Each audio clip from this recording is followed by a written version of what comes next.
గరుడ శ్రీకృష్ణుని ఇలా అడుగుతాడు, ఈ భూమి మీద నాకన్నా వేగంగా వెళ్ళే ప్రాణి ఉందా కృష్ణ? అది విని సుదర్శన చక్రం, ఈ లోకంలో నాకన్నా శక్తివంతమైన ఆయుధం ఉందా కృష్ణ అని అడుగుతుంది. ఇవి విన్న సత్యభామ, నీ త్రేతాయుగంలో నీ భార్య సీతాదేవి కదా, నేను ఆమె కన్నా అందంగా ఉండనా అని అడుగుతుంది. ఎలాగైనా బుద్ధి చెప్పాలని శ్రీకృష్ణుడు గరుడకు చెప్పి హనుమంతుని దగ్గరికి వెళ్ళి, నీ రాముడు నేను పిలుస్తున్నాడని చెప్పు.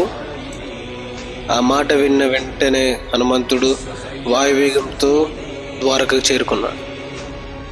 శ్రీకృష్ణుడు హనుమంతుడిని అడిగాడు, నువ్వు వచ్చే దారిలో ఏ ఆయుధం నేను ఆపలేదా హనుమ? ఏదో చక్రం ఆపింది స్వామి, కానీ మిమ్మల్ని చూడడం ఆలస్యం అవుతుందని నేను దాన్ని మింగేశాను. అప్పుడు సత్యభామ వంక చూస్తూ, తల్లి సీతమ్మ ఎక్కడ, ఈ చెలికత్త ఎవరు అని అడిగాడు. ఇది విన్న వాళ్ళందరూ తన గర్వానికి సిగ్గుపడ్డారు.